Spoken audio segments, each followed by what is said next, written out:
you played Arco. Oh yeah, dude. Oh my gosh. This game is so good, you guys. It Yeah. is insane.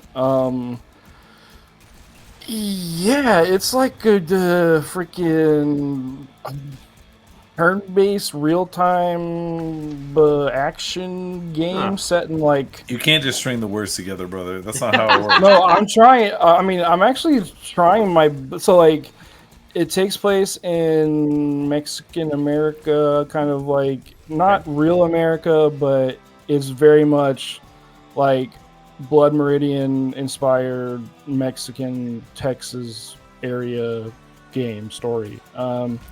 You play as four different characters, four interlocking road stories going on, kind of about uh, Europeans.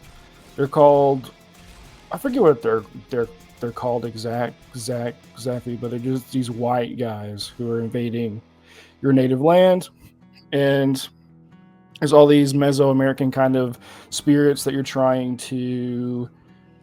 Everyone has their own reaching to why they're going to these kind of spirits and stuff, but the backdrop is like very much colonial people attacking Spanish people, um, and they and the cool thing is it's written really well, so the story is really good. It's really well written, but the gameplay is kind of like where it shines. Is so freaking cool, dude. Like, um, every character plays different, and your decisions that you make throughout the game change how the battles work, right? So normally it's a turn-based game where it's like guys will aim at you and shoot, and you can run and like curve around bullets. That's kind of how it essentially works at a core level, right? But then the decisions you make, if you make bad decisions that make your guilty conscience heavier, is kind of this thing, this like heavy narrative hook.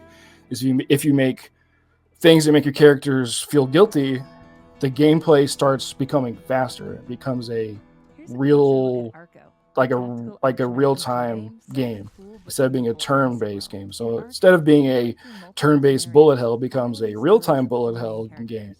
And Hmm.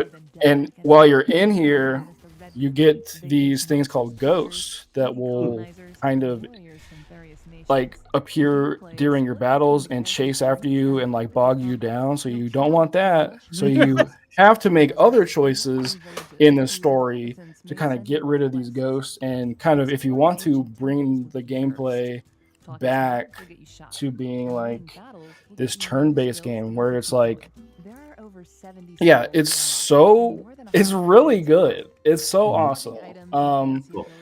But yeah, so the way it's working right now, right, is you see these guys, if you can pause. So like whenever guys attack you, Mhm. you can use some characters have abilities to hit people to make them stop doing their ranged attack, right? So you Sure. can get in close enough to hit with the ranged attack, and so they put their gun down, and then you can dash away. Like the blue button on the bottom right is kind of a dash, so you Mm. can dash away and then prep your gun and shoot, right?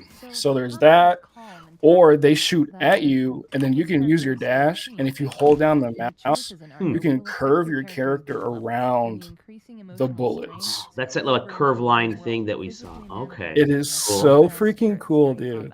It's so fun. Every fight feels just like crazy different, and you just kind of like go from map to map through the story, Oh, there's and that it's kind curve right of, there. Yeah. yeah, dude. So Oh, good. wow. I love it, man. It is awesome. There's those ghosts too, by the way. Oh, nice. Those are your conscience ghosts. Huh. Yeah, and just like the story kind of naturally moves from like stage to stage, like the story will kind of like unfold. There'll be decisions that you make, like bandits are attacking you, Mhm. and you're being attacked by bandits, and then it's like, what do you want them to do? You can run away or you can fight them. So you go into a fight, And then you can be like the next. So then you have like a quest, like, oh, you got to go over here. You got to go from map to map, kind of like Oregon Trail. You know how like each area has its own kind of like thing. Kind of going between that. There's also boss fights are showing off at the end, by the way. It's just really good. Like, it's highest recommendation. Like, it is great. Really short, and I say really short. It's like 20 hours, but every character there's 4 different characters. You play as Tizo. It's a Afir. I forgot the last guy's name, but they all play differently. They all have different stories, and they all intertwine to inform the greater. Am I showing my whole ass here, or like where was this game at PAX? I don't know. I don't know if it was at. You know what I mean? Yeah. Oh, I see what you're saying. Yeah. Why wasn't it there? Right.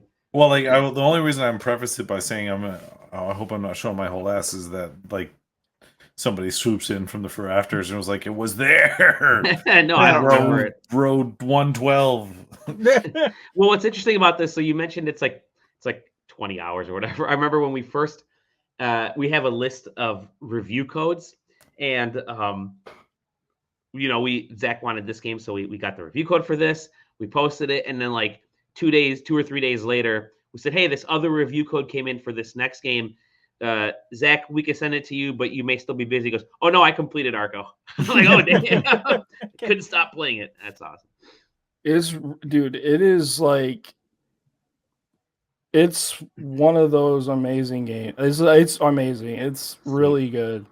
Like one of the best games of the year, I would say, easy. It's not as good as Astrobot, but I mean, hey, the gameplay mechanics. What can you do? Look really interesting. Just like you mentioned, the whole battle mechanics. Yeah, so you get to level up your character and kind of like choose your skills.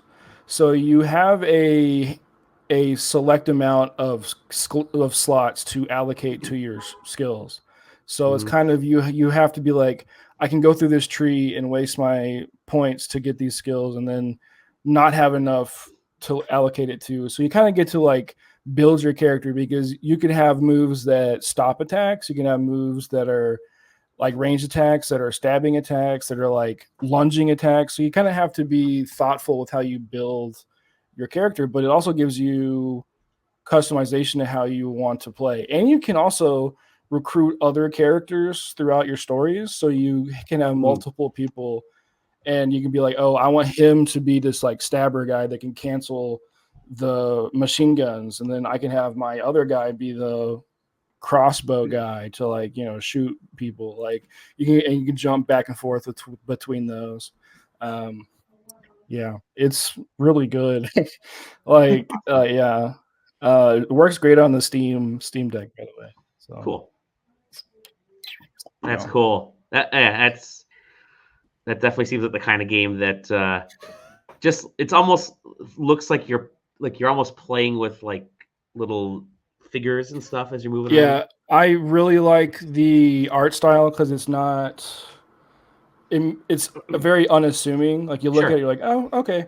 But then when you actually like sit down and read the text of what's going on in like the story, it is so much more than it's like some of its parts. It's like, oh, this is like really heavy, deep kind of just like an examination of colonialism in this kind of like, it's like really, it's not a lighthearted game. It's very dark and heavy and kind of disgusting. But I like that a lot. It reminds me of my favorite book. So I'm like, yeah, let's play this Blood Meridian video game, like, so yeah.